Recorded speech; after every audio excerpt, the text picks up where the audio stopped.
Muchas gracias. Buenas tardes a todas y a todos ustedes. Sin mayor preámbulo, vamos a ir directo porque ya estamos con los tiempos un poquito justos. El tema que detonará este diálogo que vamos a iniciar en este panel tiene que ver con las revistas, las publicaciones que tenemos en las revistas, y hablamos desde la experiencia propia de la Universidad Autónoma del Estado de México, en donde pues los editores de estas revistas no me dejarán mentir, hay circunstancias que pues complican por el tema de financiamiento. Las universidades tenemos recursos, y más hoy día las universidades públicas, estatales en el país, pues tenemos recursos que, pues diciéndolo directamente, que son limitados, que están destinados a ciertas funciones, y por supuesto la investigación y la difusión del conocimiento es una de las funciones sustantivas.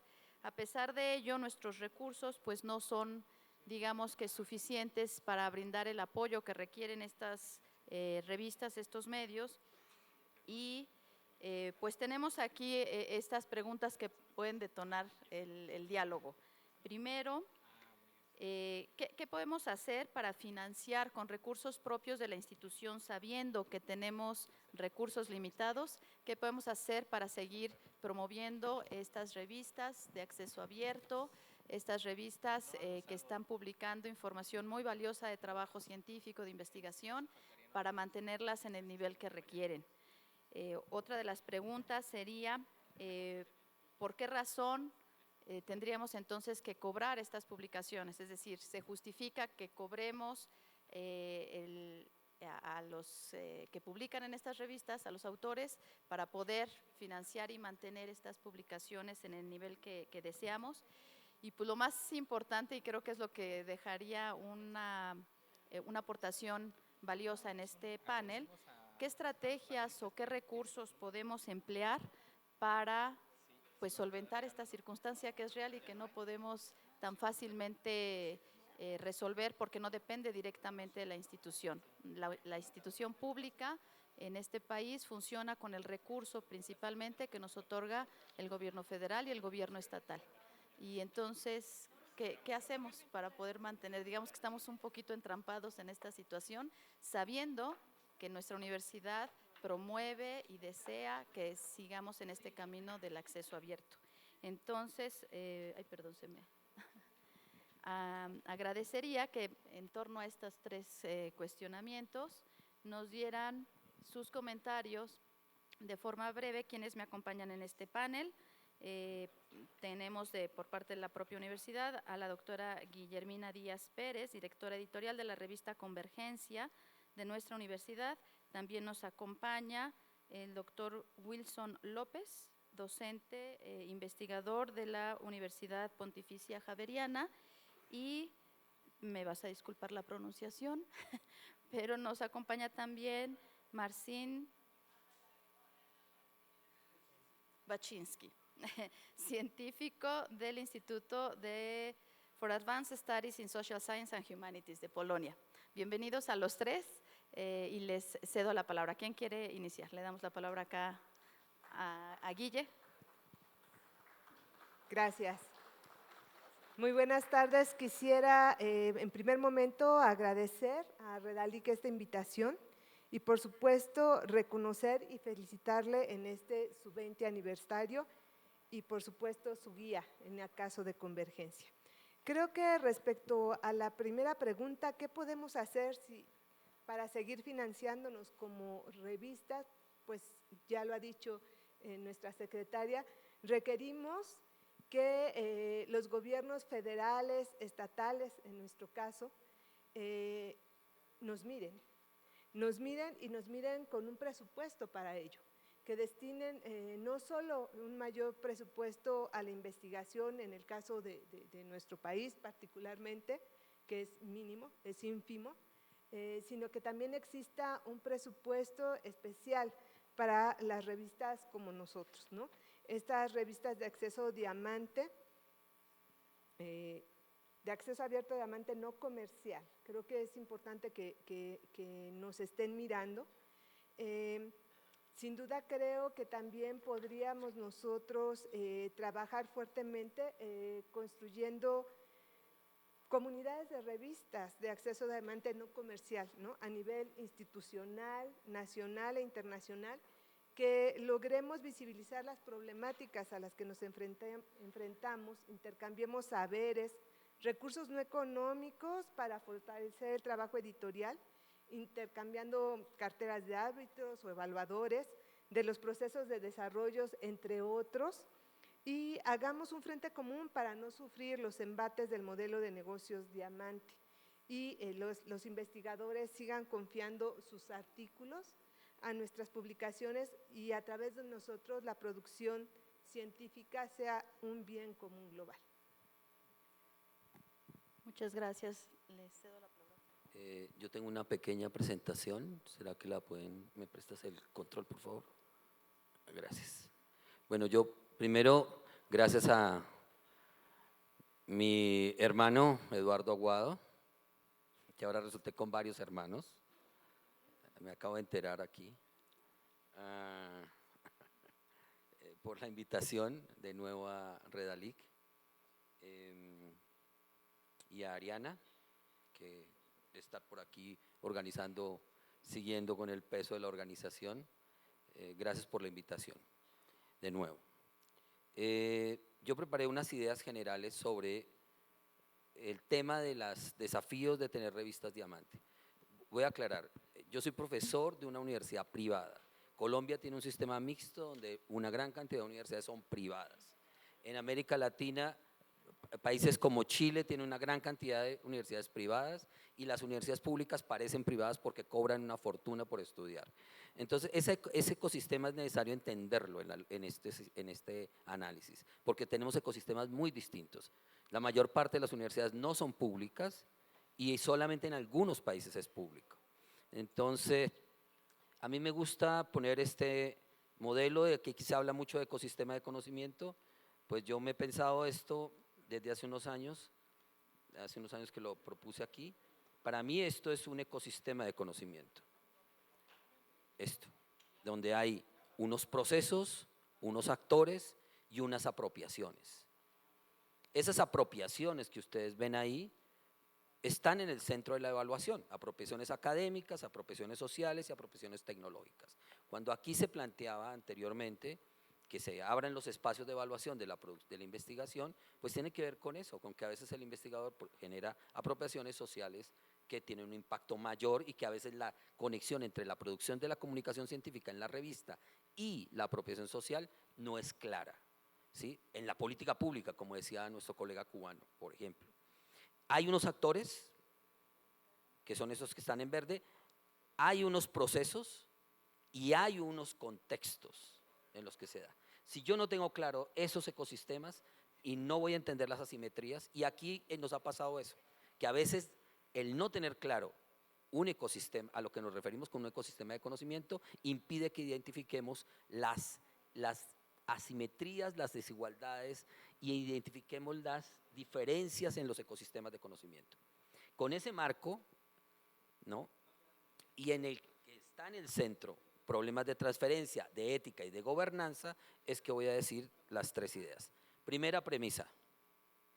Es claro que los APC, que es el núcleo de este panel, no son sostenibles por ecosistemas con recursos escasos. No son sostenibles. Es decir, voy a poner el caso de Colombia. Colombia ya se ha dado cuenta, antes de venir acá, una vicerrectora de una universidad grande me llama y me dice, ¿cómo es de verdad, profesor Wilson, que vamos a pagar $14,000 por un artículo?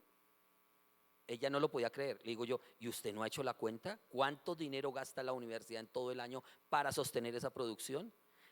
Voy a hacer una precisión. Si usted uniera solamente ese dinero que se gasta ahí, se harían 10 o 15 investigaciones de impacto social, de impacto tecnológico, y no se hacen porque se van a pagar en APCs. Es decir, el APC es insostenible. Los APC incrementan las desigualdades y la exclusión de comunidades productoras de conocimiento y por tanto la brecha generada por los costos cargados por publicar y los acuerdos transformacionales no resuelven el problema. Aquí ya se ha dicho eso. Los acuerdos transformacionales, como están diseñados, no resuelven el problema. no lo resuelven porque, por ejemplo, en mi caso, acabo de publicar un artículo y entonces yo lo voy a publicar, la revista me dice, su universidad hace parte de un acuerdo transformacional, pero su universidad tiene 10 cupos y resulta que ya los coparon los 15, pero resulta que yo al tiempo, mi actividad principal no es ya ser editor, soy investigador y trabajo en estudios de paz, y resulta que tengo un proyecto muy grande con comunidades en una región muy complicada en Colombia, se llama Los Montes de María, y resulta que nosotros estamos obligados a publicar 4 artículos en revistas Q1 que estén en WOS y Scopus. Esa es mi mayor preocupación, no son las comunidades de los Montes de María que necesitan el problema, sino cómo voy a poder responder a los 4 artículos, porque si no el sistema colombiano me exige que devuelva el dinero que ya fue gastado en la investigación real, que es el trabajo con comunidades. Tenemos costos por producir conocimiento, por comunicar, por las métricas y servicios añadidos que incrementan los costos en forma tan significativa que terminan por hacer insostenible la producción de la comunicación, del conocimiento. ¿Qué desafíos en relación con esa premisa? Si todos tenemos claro esta premisa, vamos a partir de ahí. Esta es una premisa, es insostenible, era la pregunta. Hay temas aquí que aquí se discutieron, lo recogí acá. Lástima que no esté Johan y el colega Pierre, porque aquí hay un tema que es más que semántico, es un problema filosófico, que lo dijo Ari. Aquí hay un problema filosófico de tipo axiológico, que tiene que ver con los derechos humanos y el compromiso con los ODS, ¿sí? Y en la línea de disminuir la desigualdad y la pobreza en el mundo. Ahí hay un problema filosófico, eso es más que un problema técnico o conceptual. El problema de las APS y las revistas Diamante es un problema que hay que encontrar y que hay que sustentar en tornos conceptuales y filosóficos. Es un problema axiológico y ético. Segundo, es un problema de economía política. Claro, la dinámica geopolítica del conocimiento y las asimetrías generadas por las empresas de información y por las revistas de diferentes lugares. Voy a poner un ejemplo. Tengo un artículo derivado de esta investigación que es absolutamente especial, lo mando a una revista española y la revista española me contesta que no va a admitir artículos de tipo cualitativo y menos de América Latina, así, con esas palabras me lo dijeron. O sea que aquí hay un tema que hay que discutir y es de geopolítica del conocimiento. Ahora, yo sí recibo, mi revista recibe gran cantidad de artículos españoles y chilenos porque mi revista está incluida en WOS y en Scopus. Entonces la pregunta, aquí hay una simetría geopolítica, ¿cómo así que yo sí recibo y publico artículos del norte, de países del norte, incluso que hablen la propia idioma, y resulta que ellos no me admiten porque de plano me rechazan porque no pertenezco? Ahora, quiero decir, yo publico artículos en revistas de estas Q1 y demás, no quiero decir que no, pero me pareció sorprendente que la respuesta fuese así. Pero eso es un problema que es de fondo, de carácter de geopolítica del conocimiento, y hay un problema aquí de economía política del conocimiento que hay que discutir, ¿no? Claro, hay que ver el tema de la sostenibilidad local, regional y global de las revistas Diamantes. Son 3 tipos de elementos. ¿De dónde vamos a sacar el dinero? ¿Quién lo va a poner? ¿Los sistemas de ciencia?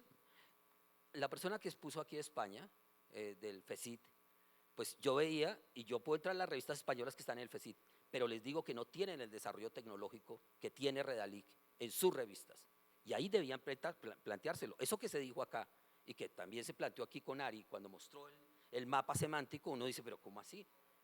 O sea, ¿realmente tienen ese sello de calidad cuando no tienen todas las posibilidades de recursos de desarrollo tecnológico? Son revistas idénticas a las que se hacían en 1700. Tercero, el fortalecimiento de los tomadores de decisiones. Desafortunadamente nuestros rectores, vicerrectores, qué pena, aquí no hay tomadores de decisiones en esta sala, no los hay. ¿Quiénes toman decisiones? Los rectores, vicerrectores, y no están aquí. No los editores, no los investigadores. Nosotros podemos presionar, generar crítica política, tal, pero ¿quiénes toman decisiones? Ellos, y no necesariamente ellos tienen alguna idea de lo que están viendo. Es más, aprueban cosas que ni siquiera saben. En el caso colombiano, personal tecnológico en la mitad del sistema, por presiones de empresas transnacionales, tomaban decisiones sobre cómo se evaluaban las revistas en Colombia. Y tenemos ese adefesio de que el sistema colombiano evalúa A1, cuartil 1, A2, cuartil 2, A3, o sea, facilísimo, ¿no? Y eso lo adoptaron muchos países de América Latina, sin ninguna reflexión de fondo de la implicación que tenía asumir eso. Y el daño que se ha hecho es que aquí en Colombia se generó un revisticidio. El tema no es producir 20.000 revistas, sí es hacer revistas de calidad. Pero ¿cómo las hacemos si no requerimos apoyo? Entonces, generan apoyos que son imposibles. O sea, se inventan circuitos porque lo hacen tecnócratas bajo la decisión política de gobernanzas institucionales que no tienen ni idea de cómo funciona el sistema. Entonces hay que formarlos. O sea, sí hay que hacer estos, yo me imagino que Claxo y estas entidades que tienen el poder de dialogar con rectores y vicerrectores deberían poder influir en ellos, porque nosotros no tenemos. Esa discusión la he tenido varias veces con Eduardo sobre que me dice, pero los editores, yo digo, los editores no tenemos el poder. Somos personas además que cambian de una manera, pero rapidísima en el sistema, ¿no? Y cuarto, las infraestructuras tecnológicas ligadas a los desarrollos, como lo que mostraban hoy.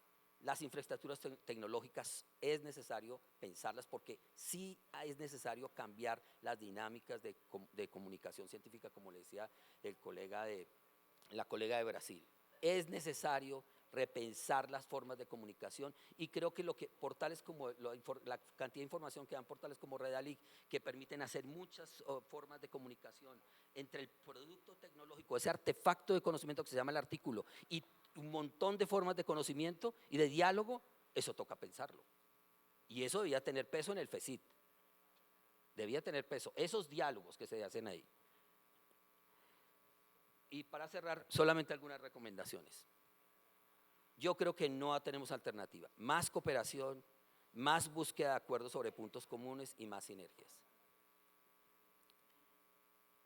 De verdad, este tema, aquí es la tensión que hemos visto y que se ha notado entre los que estamos aquí en estos días. Es necesario que nosotros pensemos esta tensión hacia dónde nos lleva. Y es necesario pensar que es mejor, si tenemos elementos comunes, construir sobre elementos comunes, porque si no vamos a perder todos. Yo creo que esta mañana se decía, vamos a perder todos si no operamos en forma común. Tratemos de encontrar consensos y saber que son procesos de mediano y largo plazo, no de todo o nada. Más deliberación informada con los diferentes actores del ecosistema de conocimiento.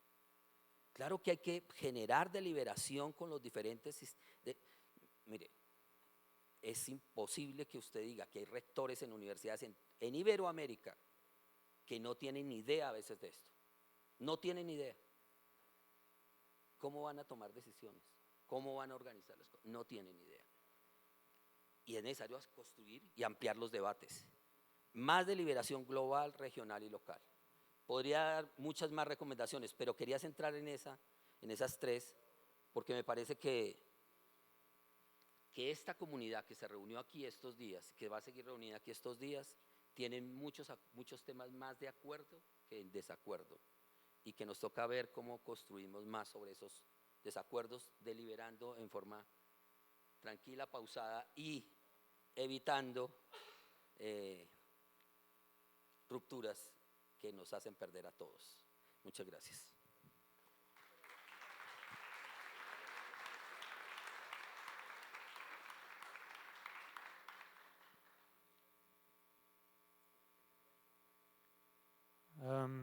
I'm from Adam Mickiewicz University. I'm a PhD, and I'm involved in academic journals, 3 of them at my faculty. And I will talk about type of fund distribution that we had and have in Poland that is financing directly the editorial teams, so the journals, and not the infrastructure. And I would like to share the experience with you. These are grants for the scientific journals.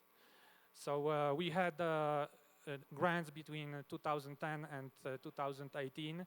They weren't intended exactly for the research journals, but they were generally called science dissemination activities. So the journals needed to compete with libraries which wanted to digitalize some research stuff, or researchers wanting to promote their research in some conferences and activities like that. So it wasn't really efficient. In 2018, there came a change. The ministry introduced a grant called the Support for Scientific Journals. It was a de minimis kind of support. I will talk about it a bit later. Every journal could receive up to 120,000 Polish zloty, which translates to 28,000 United States dollars, or 80,000, which translate to 18,000 US dollars. Then in 2021, we had the Development of Scientific Journals grant, also de minimis support, and similar funds, they still go on, so they are being still executed. Now, what's the problem with de minimis limitation? It's a kind of regulation that we have in European Union. Here you can see a direct quotation of EURLEX service, and it puts in a certain disadvantage the universities who have a lot of scientific journals, because one institution is considered as one company in the market, and not to put the market into this balance, you can only receive from the government 200,000 euros for each company, so for a university, for example, in a 3-year period.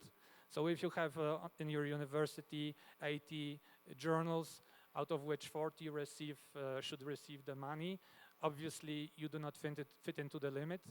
So the journals stay with their obligations that they're declared in their grant applications, but receive only half of the funds.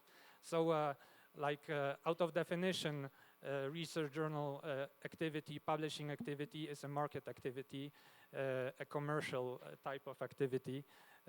It's also kind of, I think, relevant in the context of the discussion that was going on between Professor Eduardo and John and Pierre.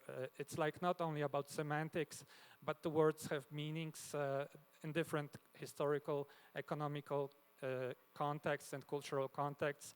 And if you want to build like a foundation for global cooperation, you need to arrange it in a way that doesn't put your friends into disadvantage going across the public policy. So this is kind of an important thing I included. Now going back to the grants, the goals were quite clear. The goal of the first grant was the implementation of projects aimed at improving the level of publishing and editing practices that would enable for our journals to be included into rankings that you can see bolded above. We had like a total of 1,650 journals in 2018, according to the official government data, and 500 of them were awarded. The journal which applied to for the grant could not be included into those indexes at the moment of application. They needed to publish consistently without delays. They needed to have implemented the guidelines of Committee on Publication Ethics, and they needed to disseminate their articles in an open access in an open access mode within 6 months from the date of publication, and include the DOI numbers and ORCID numbers into their practice. You could also finance those activities out of your grant if you received the financing for your ideas. So this was a way of transitioning to open access for some of them, maybe if they wanted. It was like an opportunity. The next one was the development of scientific journals in 2021. So here the aim was increasing the journal's impact on the development of science and maintaining the journals in the international scientific circulations. 565 journals awarded, and only the journals which were included into the bolded indexes could participate in the grant applications. So Rosemont, I think, mentioned yesterday that there is maybe some kind of overproduction of journals and they are not possible to maintain financially. So this is a way to solve this problem. The finances are only available to those who comply with the policy and match the quality criteria of those platforms and indexes. What was new in the requirements of this grant was that not only the journal needed to be open access, but the journal also needed to transfer the files into Polish Digital National Library, which is available for everyone for free. So it automatically they needed to do some archiving. This also could be financed from the grant. Both of those grants had like very broad qualified costs, like you could do anything. You could pay for commercial publishing platform. You could buy advertisements on social media. You could buy software, whatever. Just the idea was that the editorial teams know best what they need. The goal was clear, and everything was evaluated according to the fulfillment of the goal. Now, what are the effects? I wanted to somehow track the effects of this financing and how did the journals developed. So I used the data from Scopus available on Simago Journal and Country Rank datasets. And it's based on Scopus quartiles, which are based on the ranking of CiteScore. And CiteScore is not like just quotation counting, like Professor Jean-Claude Guillaume made the joke that if he would speak for an indefinite amount of time, he would receive indefinite amount of quotations. So this doesn't work here because only the documents and the citations received in the last 3 years count. So so you divide the citations through the documents, you have the CiteScore, you have a ranking of the journals in the disciplines according to the CiteScore. The ranking gets divided into 4 parts. The first quartile are the ones who have the best CiteScore, mostly quoted, and then the 4th quartile are those who receive the least quotations on a published document. So I tracked those data in the time frame available. And here we can see the results. And there is also the non-category, like when you are included into Scopus, the CiteScore gets calculated once a year. So if you are just included, you don't get the CiteScore, you get it in the next calculation. Or if you don't publish anything in the last 3 years, you also cannot get the CiteScore calculated, so then you fall into the non-category. And here you can see the data regarding Polish open access journals. And you can see that in the beginnings, like 1999, 2002, there was kind of a stagnation with a small increase after our entry to the European Union, I guess. I'm just guessing. This is data, and the evaluation is an interpretation we make on the data. So data is no judgment, it's just data, right? We interpret it and give the meaning to it. During the 2010 and until like 2018, where we had this dissemination grants, we have a small increase in the amount of journals present on Scopus, and also small increase in the 3rd quartile and 4th quartile and so on. But I think the revolution happened in 2017, so a year before the official announcement of the first grant, because there were rumors. People did some kind of a false start applying before the regulations were announced, and they got included before the grant was announced officially.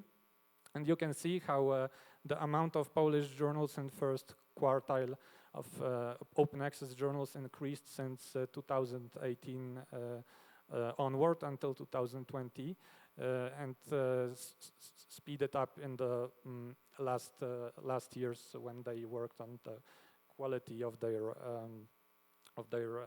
publishing. To compare that, here you can see a chart that I made for Polish closed access journals on Scopus. Like practically all the time, you can see that they cannot compete with open access journals, even in the period before the grants. It's a vision of stagnation, and like you can see, majority of them are in the 4th quartile, so on the lowest quartile available, with not much increase in the first quartile. So like I see open access journals actually as a threat for the commercial closed access journals according to this data. And if you reconstruct the graphics, I had them done, but I removed them because of the time limitation. If you analyze OECD countries like all together, you get the similar vision, like the open access journals grow and advance, and you have this kind of a view like up here, whereas the closed access journals more or less look the same as up here. So here you have the number of open access journals versus closed access journals on Scopus in the time frame, and you can see that since 2018 they overtake the closed access journals, and after getting included in 2019 in Scopus, they maintain on the same level. But they like pushed out closed access journals. So it's also interesting in the context of this de minimis regulation, because it should prevent like unfair competition, like some companies being boosted by the government, and you can kind of see based on the data that if the government would finance more open access journals, there would be a huge disproportion in their performance compared to closed access journals. So what are the conclusions? Well-designed public policy grant program can induce rapid development of scientific journals. It can also help implement Plan S, because a lot of the requirements for applying for those grants, they align with the Plan S demands. Second, the capacity for development is related to the availability of funds. You could clearly see like an increase in the first quartile of open access journals right after they received some funds to actually do what they want to do, and not being told what to do, but by some external institutions or I don't know what. Third, a grant program is not suitable for financing it's not suitable for a sustainable financing strategy for non-commercial open access journals, because those programs were all oriented on a certain goal. First, like being included into the relevant indexes for the policymaker, right? I'm not saying objectively, but for the policymaker. And the second one for increasing like their presence in the higher quartiles. But what next? Like it's impossible to sustain your journal, not being certain about what's going to happen after 2 years of the grant. Will I get the funds to buy my typesetting program or not? Will I be able to continue anti-plagiarism checks or not? Because we do not have financing of our journals from another sources.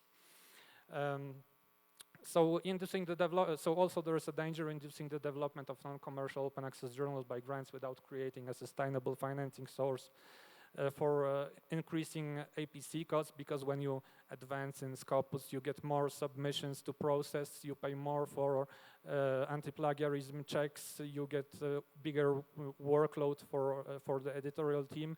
You need to look outside for reviewers, because your friends, people whom you know from conferences, do not want to receive no more articles to check from you. So it might be a development trap if we do not think about the future. So kind of a form of sustainable financing for normal operation of the journal.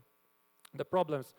Do we have a sustainable platform for evaluation, comparison of scientific journals on a global scale, like Scopus, Web of Science? These are the choices of policymakers, but it could be as well Redalyc for your region, no problem. You have all the required metrics. It just would be needed that the policymaker would recognize Redalyc as such an important and suitable platform. But I guess also Redalyc would need to recognize the needs of the policymaker and maybe adjust some of the metrics that being provided, because a policymaker has certain requirements regarding what data does he want to assess the effects of finances being spent. Then is the non-commercial open access journals an activity, a market activity, because we compete with the closed access journals, right? Is the de minimis limitation suitable for non-commercial university activity? Like a thing to discuss in the European Commission, I guess, because it's a problem. Then how to make open access journals sustainable without article processing charges, because the article processing costs, they still exist. And if the journal develops, they even increase, right? So that's all on my side. I hope it was kind of interesting. And now maybe questions.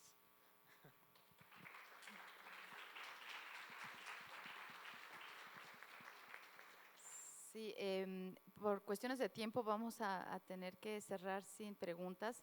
Sin duda alguna, las tres presentaciones pues nos hablan de contextos distintos, de experiencias diferentes, que seguramente tendrán oportunidad de discutir en los días que quedan todavía de este evento. Muchísimas gracias. Yo encontré las tres presentaciones sumamente interesantes y desde mi posición de secretaria de investigación no soy tomadora de decisión completamente, pero sí podemos de alguna manera establecer algunas políticas que puedan contribuir en esto que buscamos todos al final, que es el conocimiento sea abierto y pues de un bien común, ¿no?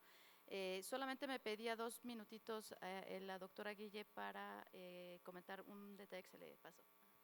Sí, algo importante para nosotros como editores, requerimos también políticas institucionales por parte de los Consejos Nacionales de Ciencia y Tecnología o sus similares, ¿no? Dirigidos especialmente a las revistas de acceso abierto Diamante no comercial, por una parte con recursos que ayuden a fortalecernos y por otra que otorguen reconocimientos a los dictaminadores y evaluadores que participen del proceso editorial de estas revistas, incentivando su participación a través del reconocimiento en sus evaluaciones como investigadores y que no prefieran evaluar a esas revistas comerciales.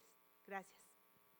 Muchas gracias. Pues nuevamente gracias a nuestros 3 panelistas de esta tarde. Insisto, creo que hay mucho material para hacer preguntas, comentarios. Ojalá que en el transcurso de lo que resta de este evento, pues puedan establecer estos diálogos de manera amistosa y siempre tratando de construir, como decíamos, y no de destruir algo que se ha trabajado por tanto tiempo. Que tengan muy bonita tarde. Muchísimas gracias por su participación.